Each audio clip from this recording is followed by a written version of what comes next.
Amen. Mais ce que je vais te demander là où tu es, et tu me donnes dans tes oreilles, demande à Dieu qu'il puisse te permettre de comprendre le message. On vient à l'église, on doit chercher à comprendre celui qui t'a appelé. Comment il fonctionne, qu'est-ce qu'il fait, et quoi est capable. C'est comme une voiture.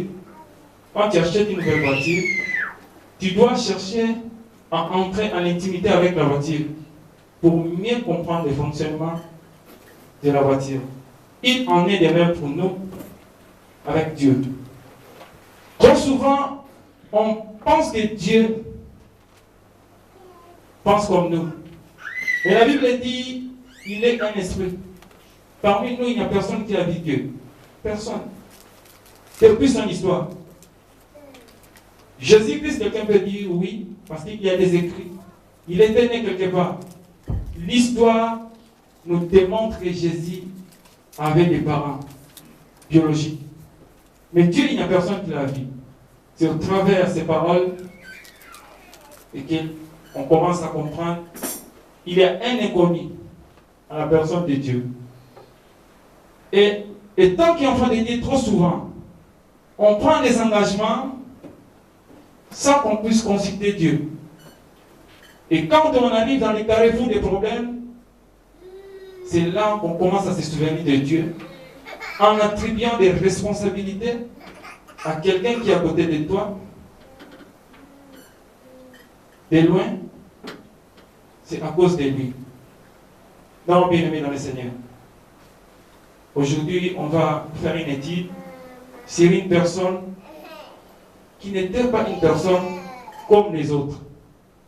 Une personne particulière. La personne d'Abraham. Il fut un serviteur de l'Éternel. C'est au travers de lui, nous sommes ce que nous sommes aujourd'hui. Les pères de la nouvelle génération des chrétiens.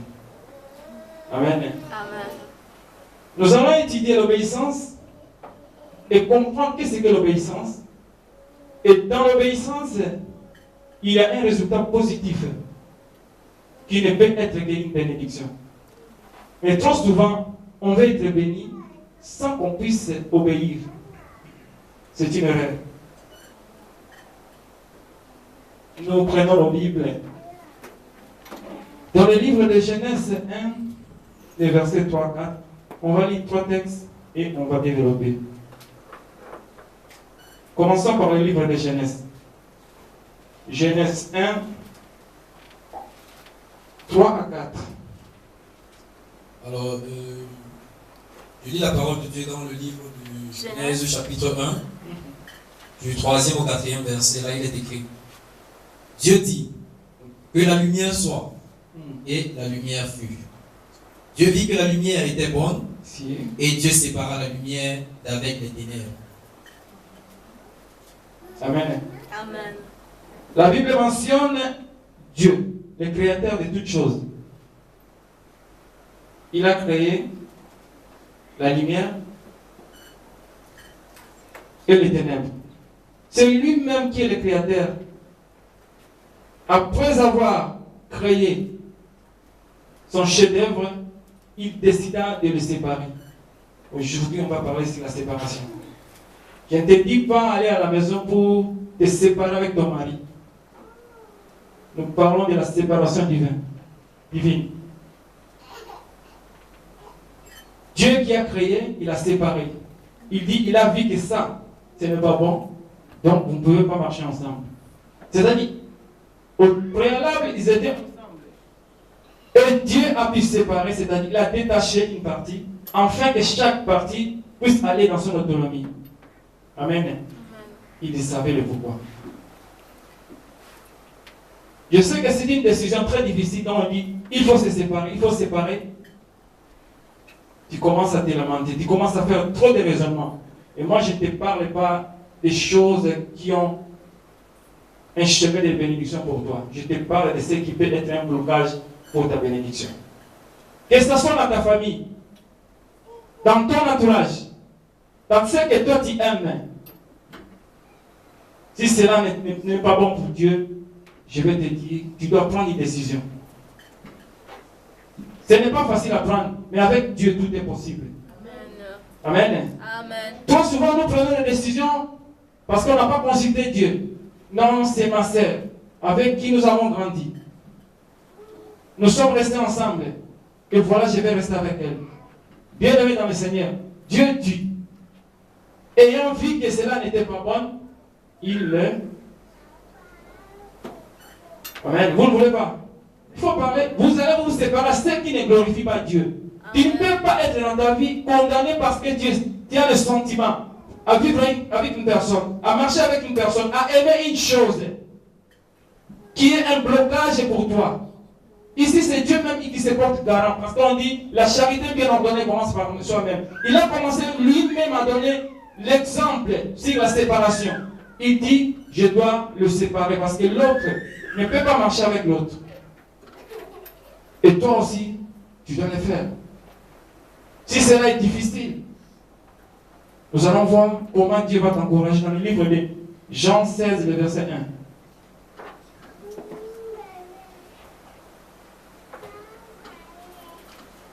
Jean 16, le verset 1. Jean chapitre 16, verset 1. Là, il est écrit: je vous ai dit ces choses afin qu'elles ne soient pas pour vous une occasion de chute. Jean 16, le verset 1. Jean 16, verset 1. C'est ça? Oui.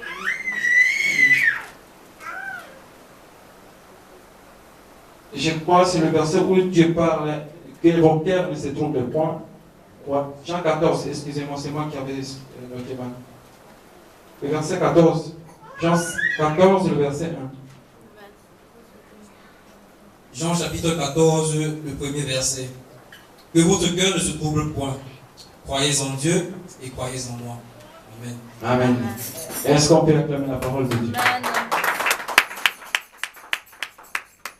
Nous avons lu au premier verset, au premier livre, nous avons vu comment Dieu a pris lui-même l'engagement.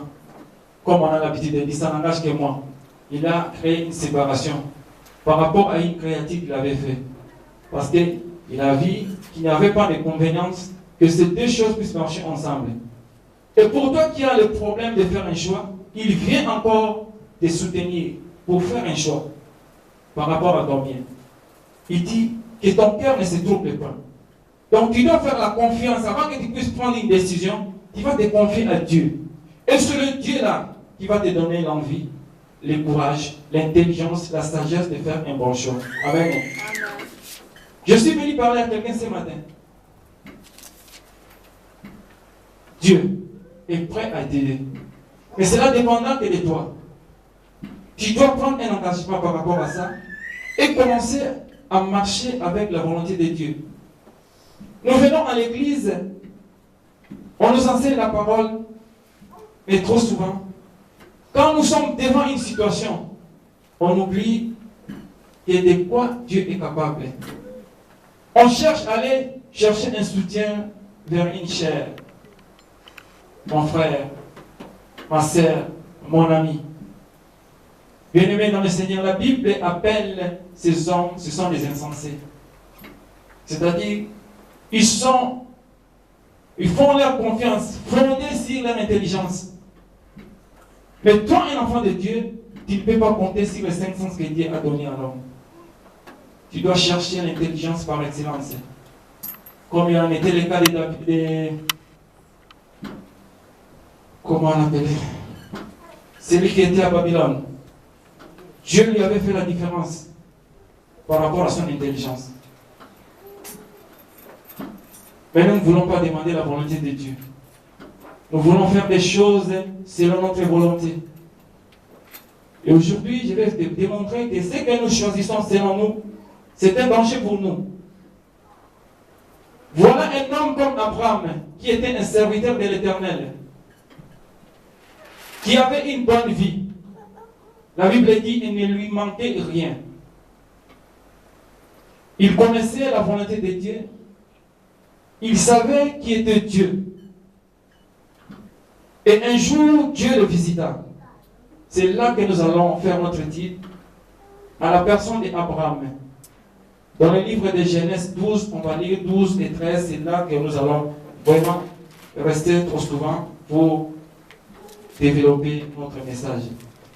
Genèse 12, le verset 1 jusqu'au 6. Genèse chapitre 12, les 6 premiers versets, là il est écrit. L'Éternel dit à Abraham, va-t'en de ton pays, de ta patrie et de la maison de ton père, dans le pays que je te montrerai. Je ferai de toi une grande nation, et je te bénirai. Je rendrai ton nom grand, et tu seras une source de bénédiction. Je bénirai ceux qui te béniront, et je maudirai ceux qui te maudiront. Et toutes les familles de la terre seront bénies en toi. Abraham partit, comme l'Éternel le lui avait dit, et l'autre partit avec lui. Abraham était âgé de 75 ans, lorsqu'il sortit de Charan. Abraham prit Sarai, sa femme, et l'autre, fils de son frère, avec tous les biens qu'ils possédaient et les serviteurs qu'ils avaient acquis à Charan. Ils partirent pour aller dans le pays de Canaan, et ils arrivèrent au pays de Canaan. Abraham parcourut le pays jusqu'au lieu nommé Sichem, jusqu'aux chaînes de Morée. Les Cananéens étaient alors dans le pays. Amen. Tu t'arrêtes là. La parole de l'Éternel nous dit, Dieu visita Abraham. Il lui donna un ordre. Il dit, va-t'en dans ton pays. Dieu ne suppliait pas à Abraham. Il lui donnait un ordre. C'est-à-dire qu'il y avait un supérieur par rapport à un subalterne. Il doit exécuter ce qu'on lui a dit. Voilà ce que Dieu lui disait. Il faut que tu quittes ta partie. Ta famille, là où tu es né, tes relations, là où quelqu'un avait l'habitude de se retrouver. Et Dieu, comme ça, un matin bonheur, il s'élève pour lui donner un ordre. Quelqu'un qui avait la famille, ses amis, ses biens, qui avait la connaissance du lieu.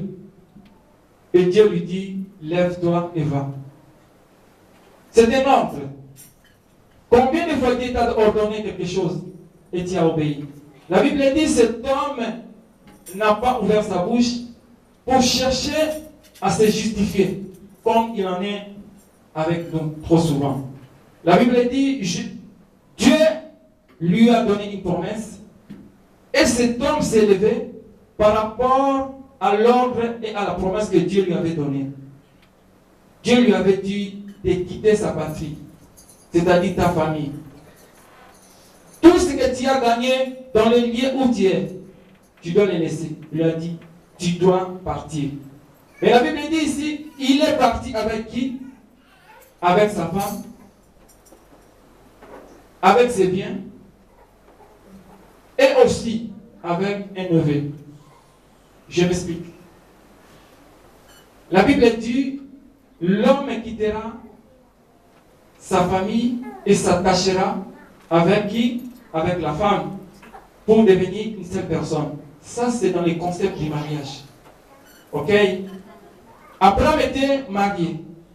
Quand Dieu lui a donné l'ordre, il lui a dit de quitter.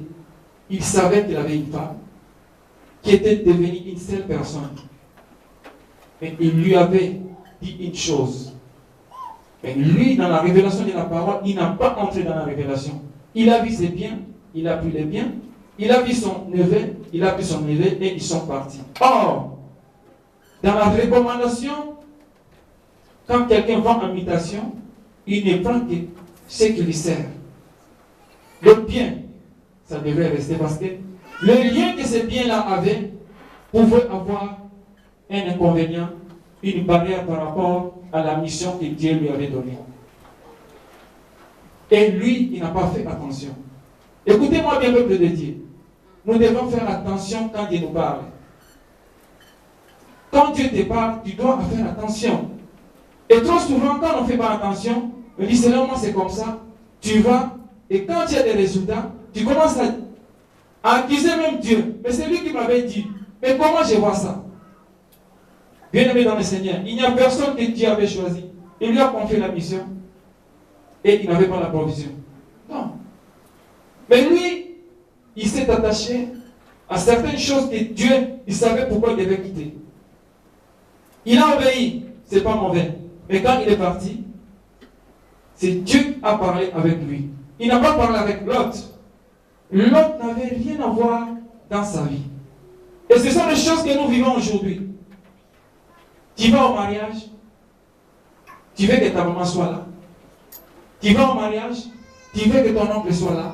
Tu vas au mariage, tu veux que tes frères et tes sœurs soient là. Ce n'est pas mauvais pour aider. Je ne dis pas à quelqu'un, il ne faut pas aider. Ce n'est pas ça.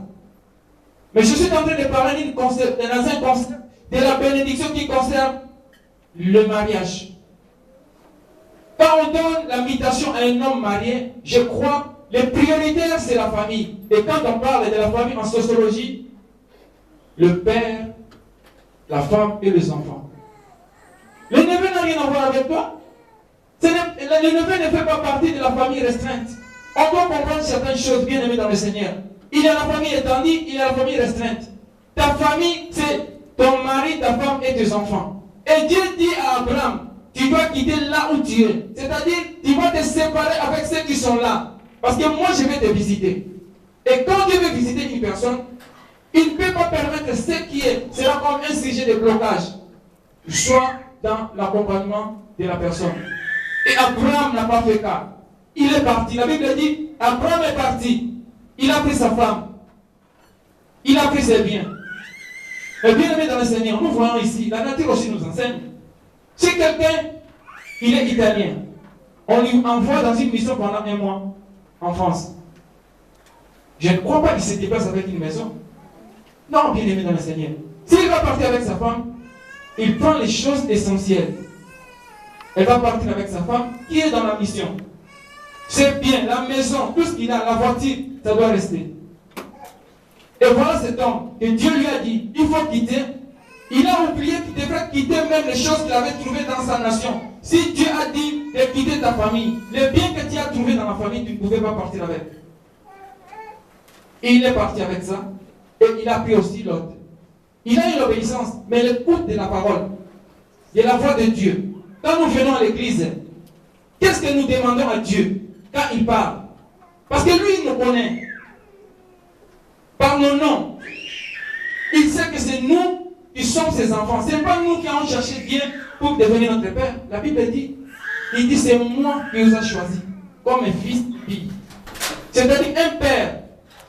C'est le garant de la famille. C'est-à-dire quand il sort de la maison pour aller travailler, tous les efforts qu'il fait dans son travail, dans ses investissements, il regarde derrière lui sa famille. Il dit, je fais ça pour mes enfants. Si demain je ne suis pas là, ce sont eux qui seront les bénéficiaires. Et Dieu t'a dit, il faut partir. Il a pris sa femme et un neveu qui n'a rien à voir. Il est parti avec lui. Combien de fois nous avons vécu ces cas? C'est peut-être qu'on n'a pas eu l'entendement de Dieu. On fait des choses par sentiment. Parce que tu as un bon cœur, voilà, ma soeur a laissé un enfant, je vais l'aider. Tu peux toujours l'aider, même de loin. Tu ne peux pas amener un problème dans un endroit où on dit, ici, il faut qu'il y ait une vie de sanctification.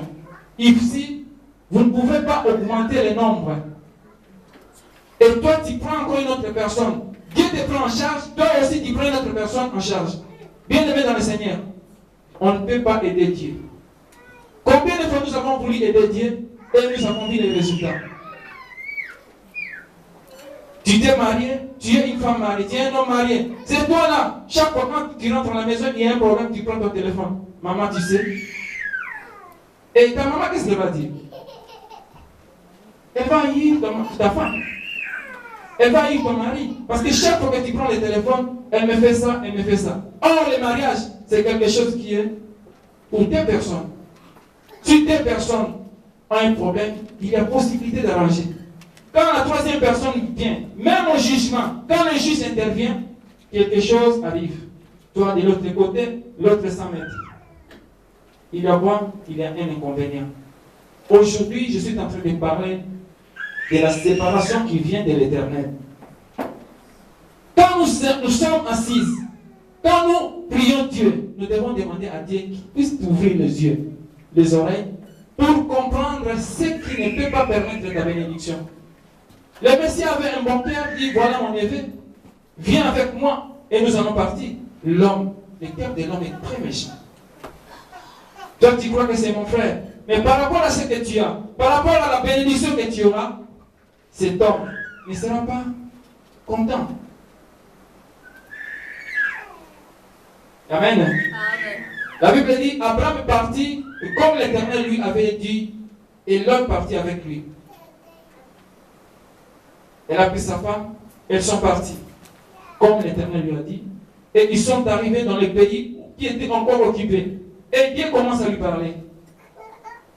Voici là ce que tu vois, je vais te donner une possession.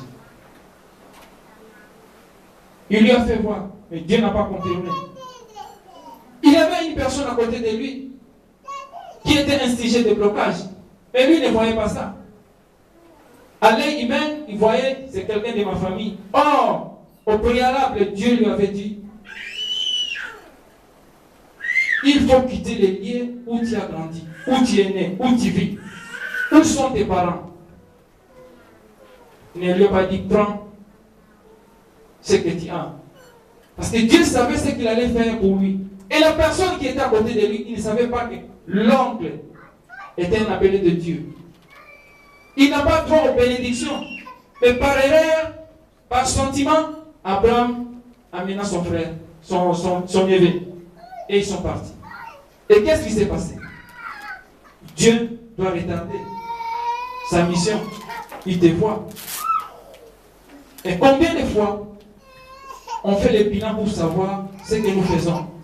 Si tu es là, on n'a pas l'habitude. Tu as un bon travail, les salaires arrivent régulièrement. Donc tu n'as pas le temps de fléchir tes genoux pour dire Seigneur, par rapport à ce travail, est-ce qu'il y a une garantie? Toi tu vois que le travail va bien, mais tu ne sais pas après 2 mois si le travail pouvait finir. Mais si tu consultes Dieu, malgré ce que tu as, Dieu va t'avertir. Amen. Et il était de même pour Abraham. Quand ils sont partis, quelque chose est arrivé. La Bible dit, il est le maître des circonstances et des temps. Il y a eu quoi? Il y a eu la famine. Mais sa destination n'était pas l'Égypte. Dieu a créé une situation. Il en est de même pour nous. Dieu va continuer à créer des situations. Tu n'as pas obéi à la parole, à l'écoute de Dieu. Tu commences à marcher selon ta volonté. Et voilà, aujourd'hui on te laisse à la maison par rapport au travail. Et tu dis, mais Seigneur, moi je vais à l'église, je donne ma dîme, je fais tout. J'ai une famille, pourquoi on va me laisser à la maison? Mais quelque part, il y a quelque chose que Dieu n'accepte pas. Dieu avait interdit que tu puisses être avec. Mais toi, tu as voulu t'associer avec la chose.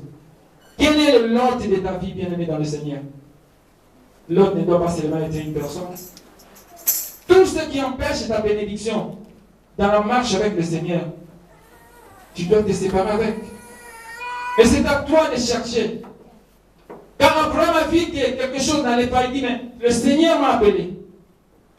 Il m'a confié une mission. J'ai obéi. Il s'est arrêté à l'obéissance. Mais il ne savait pas. Il devrait comprendre quelle était la volonté de Dieu dans cet appel. Il a pris une personne. Et il a commencé à marcher avec la personne. Dieu, dans sa suprématie, il a créé une situation. Il y a eu la famille.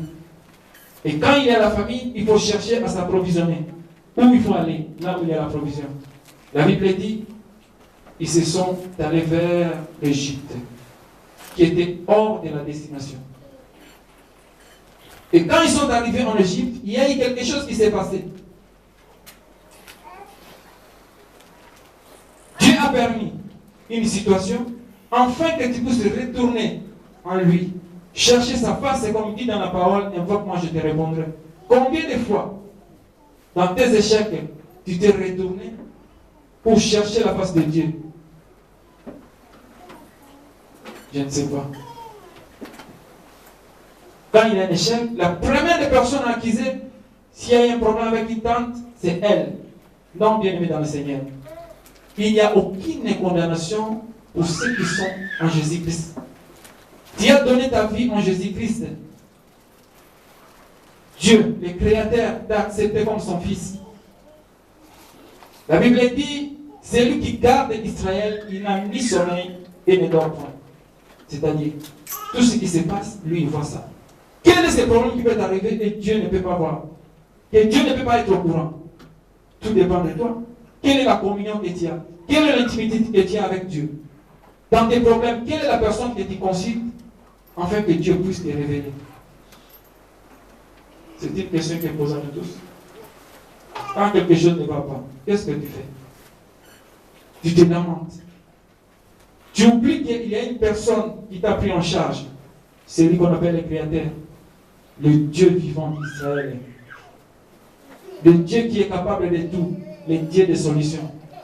Et tu préfères pleurer tout en oubliant. Tes pleurs ne changeront rien. N'arrangeront rien. Abraham avait compris une chose. J'étais dans la marche. Dieu m'a envoyé. Et qu'est-ce qui fait que je me retrouve dans cette situation?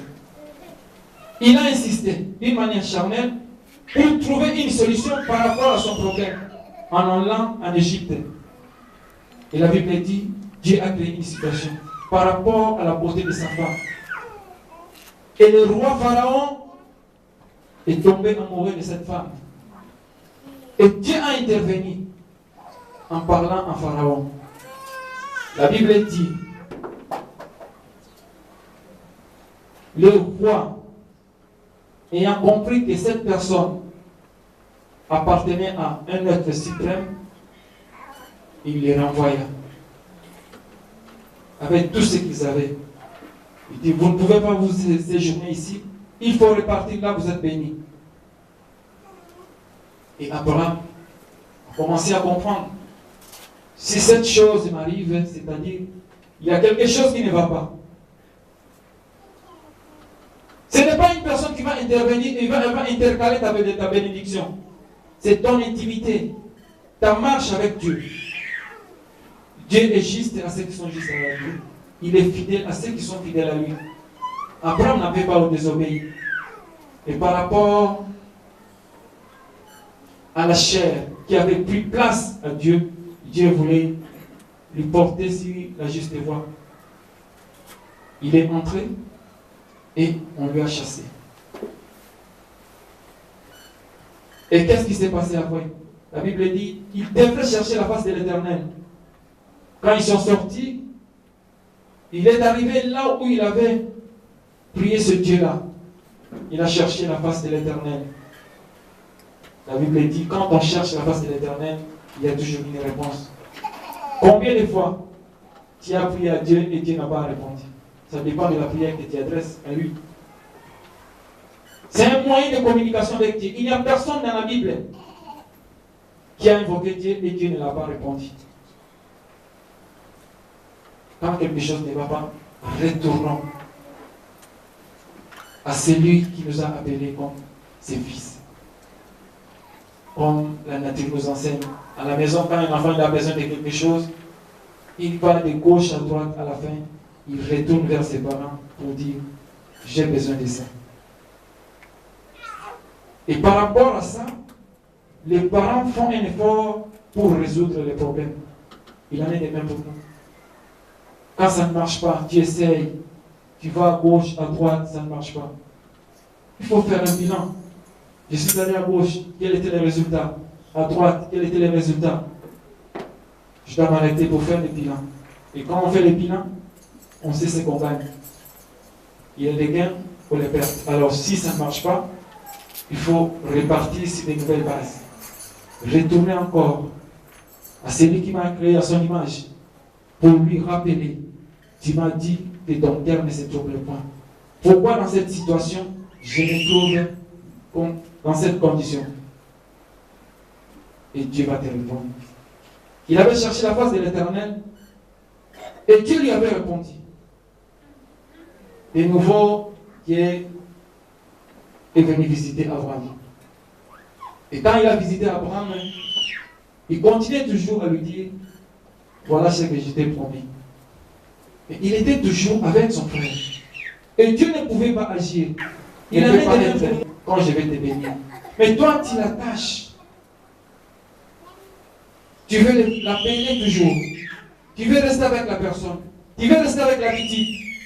Tu veux rester avec le comportement. Bien-aimé dans le Seigneur, Dieu ne change pas sa position. C'est toi qui as besoin de Dieu. Dieu, il est Dieu, il est souverain, il restera pour toujours.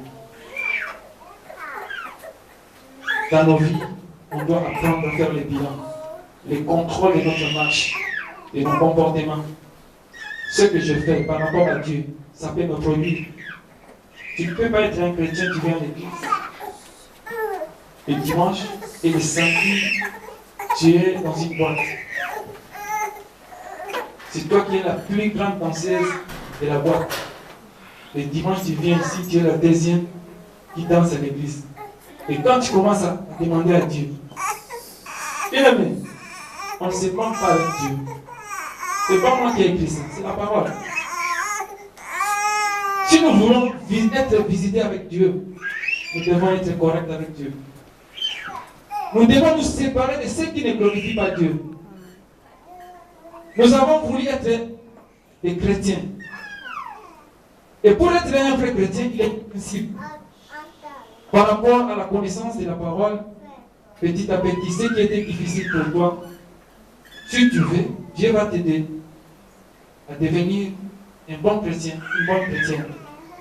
Mais le vrai problème, c'est quoi? C'est la séparation. L'autre ici est le sujet que nous utilisons comme un obstacle par rapport à ta bénédiction. Ce n'est pas moi qui vous parle et que moi je suis bien béni par rapport à ça. Non. Moi aussi, j'ai des lots. Aujourd'hui, le message est venu pour nous tous. Nous devons chercher nos lots pour se séparer avec eux. Afin que Dieu puisse nous visiter. Ce n'est pas normal un enfant de Dieu, 10 ans, 5 ans, à l'église, qui n'a jamais un témoignage où les gens peuvent voir pour dire, voilà, c'est Dieu qui l'a donné. Non, bien-aimé, ce n'est pas par rapport au travail. Si tu fais une demande d'emploi là, on va te trouver une place. Ce n'est pas ça. La Bible dit, vous verrez la différence entre ceux qui me servent. Mes enfants, ils feront la différence. Et toi, tu ne fais pas marquer ta génération. Parce que tu t'attaches à des choses qui ne glorifient pas Dieu. Non, bien-aimé dans le Seigneur. Ma prière ce matin, en sortant d'ici, tu dois commencer un peu à réfléchir par rapport à la vie d'Abraham, par rapport à son comportement, par rapport à la réponse, à l'acceptation de la mission que Dieu lui avait donnée. Qu'est-ce qui s'est passé? Et tu tournes et tu commences à faire l'autocontrôle de ta marche. Dieu demande ça. Est-ce que je suis dans ça? Dieu me dit de faire ça. Est-ce que je fais ça? Ce n'est pas normal, bien ami. Tu ne peux pas venir à l'église et rester là, toujours la même personne. Le verset 13, chapitre 13, verset 14. Papa, tu peux nous lire ça.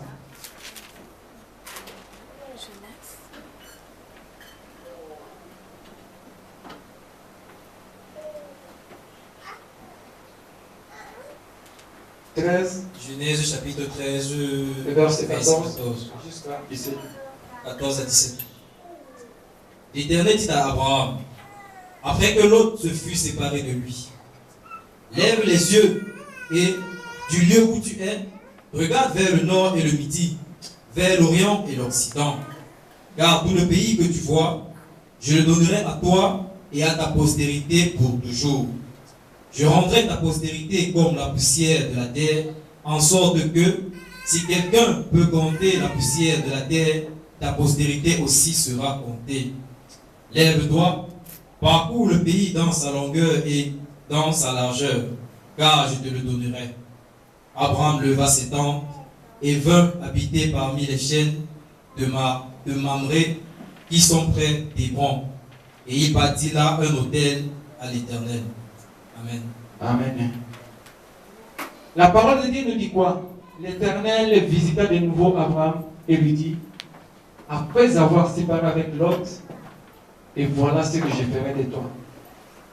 Avant que Dieu puisse arriver à lui confirmer, à lui donner du courage de se séparer avec son neveu, qui était très cher pour lui, et qui ne savait pas qu'il était un sujet de blocage pour sa bénédiction. Comme on en a l'habitude d'avoir des sentiments, celui-là, celle-là. Je voulais te dire aujourd'hui, ta vie ne dépend pas de celui-là et de celle-là. Ta maman t'a mis au monde, ta bénédiction ne viendra ni de ta maman, ni de ton père. Et il n'a pas droit, si tu dois être juste avec ce qu'on appelle le Créateur. Ta mère n'était qu'un support matériel où Dieu a passé pour te concevoir 9 mois et faire grandir. Et la Bible dit qu'il y a un temps pour chaque chose. Je ne crois pas quand tu étais à l'âge de 2 ans, tu étais la même personne quand tu es devenu majeur à l'âge de 30 ans. Tu avais choisi un chemin et tu as commencé à faire ta vie. Voilà ce que Dieu veut de nous. Dieu a créé une situation par rapport à l'attachement sentimental qu'Abraham avait pour la famille. Par rapport au bien, c'est lui qui t'a amené, c'est lui qui t'a appelé, c'est lui qui t'a enseigné, c'est lui qui a permis que tu puisses être ce que tu es. C'est la même personne qui est devenue une mauvaise pour toi et tu veux te comparer avec elle. Voilà ce qu'il nous dit, la comparaison. Non. Dieu a créé à chacun de nous, comme dit la parole, il a déposé une musique de grâce. Moi, je ne peux pas me comparer avec le pasteur, ni avec maman Betty. Jamais. Chacun de nous, Dieu, il sait comment il fonctionne par rapport à la grâce qu'il a donnée. Moi, je vais être content parce que Dieu agit par rapport à la grâce que je vois en toi. Je dis, mon tour arrivera. Moi aussi, j'ai droit, si je serai dans la voie de l'Éternel. Quelqu'un qui était dans le néant, il n'avait même pas, on n'a pas parlé de papa de l'autre, ni de sa mère. Peut-être qu'il pouvait être un orphelin. Par pitié, par amour, tu lui as pris. Viens rester avec moi, je te fais devenir mon fils. Non, ton fils, c'est celui que tu as. Si c'est ton neveu, appelle le neveu. Appelle le neveu. Parce que demain, là, quand il te déçoit, tu dis c'est mon neveu. Mais si tu la considères comme mon fils, le jour de la déception, il va commencer à dire, je le prendrai comme mon fils. Qui t'avait dit? Il y a des mots, ils sont justes. Un frère, une sœur, ton fils est ton fils, ta fille est ta fille. Pourquoi tu prends ton neveu, ta nièce, pour le faire devenir ton fils? Bien aimé, si quelque part il y a eu des erreurs, et avec la parole, on n'a plus droit à avoir des erreurs. Voilà un Abraham qui a pris son neveu. Il commence à marcher avec lui. Il lui a donné tout ce qu'il a. Il a réussi ça par les canaux de qui? De son. Mais quand il a vu la différence que Dieu est en train de faire, lui il a. L'autre aussi il a. Mais c'est que l'autre a. Celui qui est dans le Seigneur, c'est différent.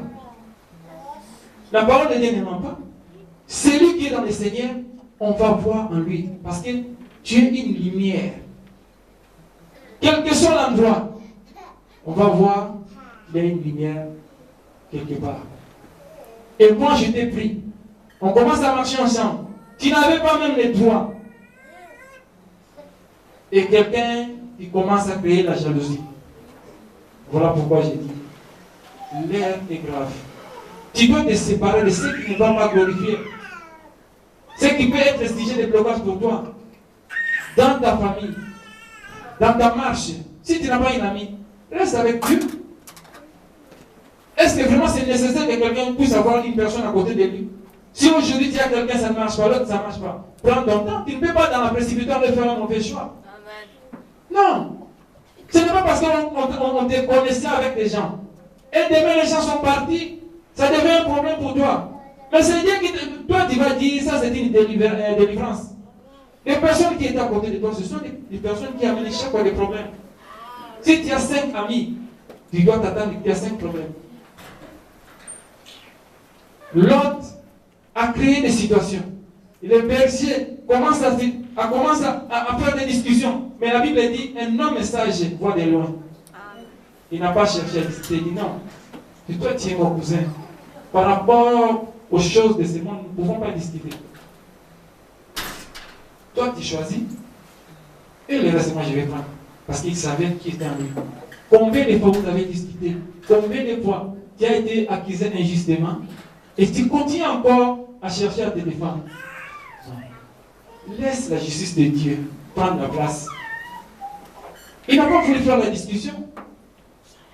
Il est resté calme, serein. Il lui a dit, prends ce qui te semble. Parce qu'il n'avait pas la révélation. Là, il a vu l'abondance. Il a cherché ce qu'il pouvait choisir. Or, ce qu'il choisissait, c'était la mort. La partie où il allait partir, il se donne un moment. Lui, il est parti. Mais c'était une décision qui n'était pas facile à prendre. Comment je vais me séparer avec mon frère, ma soeur, mon neveu? Combien de fois il y a eu des mal, des disputes en famille? On te traite mal, mais tu continues à dire toujours cet attachement. Si c'est de ma famille, si c'est mon frère, non, viens nous dans le Seigneur. Moi, je ne te dis pas de te séparer avec ta famille. Moi, je dis, ce qui est un blocage pour toi, si c'est ton frère, il faut le laisser dans son coin. L'autre est séparé avec Abraham. Il était dans un coin, l'autre dans l'autre coin. C'est-à-dire, l'amour que j'ai par rapport à toi, je le garderai toujours. Mais reste à côté de moi. Un sujet de blocage, je ne peux pas le faire. Dieu t'a déjà parlé. La personne avec qui tu marches, vous êtes parti en Égypte. Une destination qui n'était pas prévue. Il y a eu la famine. Dieu, quand il choisit une personne, il lui donne la provision. Comment quelqu'un est parti dans sa contrée? Il commence à marcher quelque part en cours de route, il se retrouve, il n'a pas de quoi à manger. Et il dit qu'il est avec Dieu. Je ne l'ai jamais vu. Si les disciples ne manquaient rien, et lui-même Dieu, qui a contacté la personne, qui lui a donné la mission, comment peut lui laisser comme ça, par refouler? Si je savais, je n'ai rien. Non, bien aimé le Seigneur. Dieu a créé une situation, comme la Bible dit, il est le maître des circonstances et des temps. Dieu crée une circonstance pour se glorifier dans un temps favorable. Dans la vie de chaque personne qui marche avec Dieu, il y a un jour favorable, il y a un temps favorable, il y a une minute favorable, il y a une seconde favorable. Laisse le temps à Dieu. Toi, reste fidèle. Ne regarde ni à gauche ni à droite. Abraham savait qu'il avait une promesse. Quelqu'un qui est sorti. On lui promet qu'il n'a pas un enfant. Il avait quel âge? Mais il était fidèle à la personne. Mais il ne savait pas qu'il marchait avec une personne qui était un sujet de blocage pour sa bénédiction. Et la Bible dit, Dieu s'éleva sur son trône et en la visitant encore son serviteur dit, voici maintenant tu t'es séparé. Ce n'est pas un homme qui a dit ça. Il a commencé au préalable à dire, à séparer la journée et la nuit. Il est venu encore à séparer quelqu'un dans la famille. Il dit, voilà que vous êtes séparés avec lui. Maintenant, moi je vais me manifester. Moi je vais me glorifier. Aujourd'hui, je suis venu parler à quelqu'un. La séparation n'est pas question de méchanceté. Quand on se sépare avec une personne, tu dois garder la rancune. Tu ne veux plus voir la personne, tu souhaites des mal, non. Dieu permet certaines choses pour nous enseigner. Le vrai problème que nous avons, les chrétiens, nous devons faire un effort à entrer à l'entendement de l'Éternel, à l'écoute de la parole, à la voix de l'Éternel quand il te parle, et chercher ce que Dieu veut dans ce qu'il dit. Nous sommes devenus des nouvelles créatures. Tout ce que nous pouvons faire, il y a le Saint-Esprit qui nous conduit. On a pris ce temps-là de penser comme j'ai toujours été les premiers à la classe. Donc, toute chose qui va arriver, je vais arranger ça d'une manière intellectuelle. Non, nous sommes dans un temps, dans un domaine divin. où la présence du Saint-Esprit est notre moniteur. La présence du Saint-Esprit est notre guide. Tu ne peux pas te conduire selon tes capacités. Quelque part, Abraham avait oublié d'écouter Dieu. Il n'a pas fait attention. Et nous avons vu des résultats. Tu connais qu'est-ce qui peut te séparer afin que tu puisses être béni. Ne dis pas aller créer des problèmes dans ta famille, dans tes relations. Non. Nous devons faire ce que Dieu nous demande. C'est important. On peut toujours aimer une personne de loin. Parce que tu fais entrer une personne dans ta vie, tu ne connais pas son état d'âme. Toi, tu fais des efforts pour prier, et lui, il renvoie des prières. Et vous continuez à attendre les bénédictions. Il dit, là où vous mettrez vos pieds, il faut demander la possession. Quand tu rencontres une personne, il faut demander la possession de la connaissance, de connaître la personne. Dieu est capable de le faire. Mais nous, on ne fait pas ça. Et même beaucoup, il est très gentil. Oui, c'est pas mon père. Il est très gentil. Mais tu connais son état d'âme. Depuis que tu es avec lui, tout ce que tu fais, ça ne marche plus. Avant, ça marchait. Et tu n'as pas cette révélation de faire un bilan et de dire, j'ai marché avec lui pendant 6 mois. Il y a quoi? Non. Dieu va faire. Si tu dois continuer à penser comme ça, Dieu ne viendra jamais faire. Il a déjà tout fait. Il a dit aux enfants d'Israël, après la mort de Moïse, vous devez continuer à marcher parce qu'il y a une promesse devant vous. Si tu t'assois, Dieu ne fera rien. C'est-à-dire qu'il faut t'élever. Quand quelque chose ne va pas, demande à Dieu. Pourquoi ça? Même dans ton foyer, même dans ta famille, même dans tes affaires, même dans ton ministère. Si quelque chose ne va pas, fléchis tes genoux, cherche la présence de Dieu. Dieu va te parler. Il n'y a personne qui a consulté Dieu, Dieu ne l'a pas parlé. Dans la Bible, il n'y en a pas. Mais que veut qu'elle vienne prier pour toi par rapport à ta situation? Non. Tu vas t'élever toi seul. Demande à Dieu. Quelle est ta volonté dans cette situation? Il va te dire, la personne, voilà ce que tu fais. Ton comportement, ta nature. C'est ça. Il nous demande des petites choses. On doit se séparer de ceux qui ne glorifient pas Dieu. Un père qui a fait des projets, les meilleurs projets pour nous. Ce n'est pas pour lui, il dit c'est pour mes enfants. Et pour entrer dans la bénédiction, pour être possesseur, il y a des conditions. C'est un testament. C'est un testament. La bénédiction, c'est comparable à un testament. Donc, tant que tu ne seras pas grand, c'est quelque part qui sera gardé. Aujourd'hui, je suis venu parler à quelqu'un ce matin. Dieu a de tant de projets pour toi.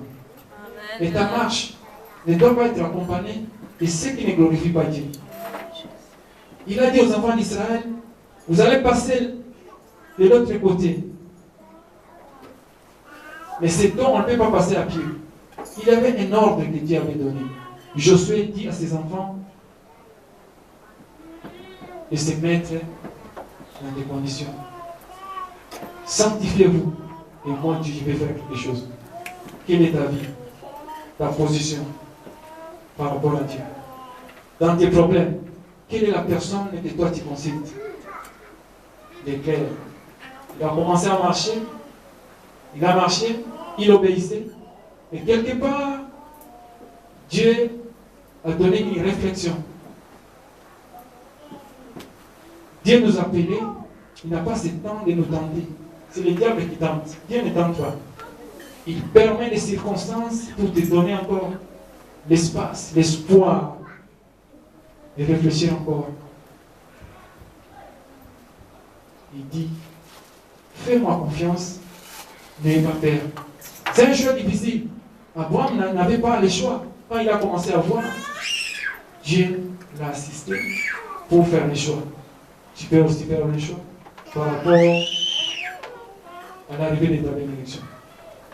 Pour aujourd'hui, je m'arrête là. En sortant d'ici, tu dois comprendre, Dieu veut que tu te sépares de ce qui n'est pas clair. Tu es une lumière, tu ne peux pas te mélanger avec la ténèbre. Tout ce qui ne glorifie pas Dieu pour toi représente l'autre. Et quand tu vas te séparer avec l'autre, Dieu va te visiter, il va te dire, voilà les mariages que tu cherches, voilà les enfants que tu cherches, voilà les affaires que tu cherches. Pendant que tu ne les feras pas, pendant que tu marcheras avec l'autre, ça sera quelque part Et le diable commencera à faire le chantage. Voici, toi qui dis que Dieu est le Fils de Dieu, qu'est-ce que tu as? Or, tu as droit à ça. Amen. Amen. Amen. Que le Seigneur nous bénisse.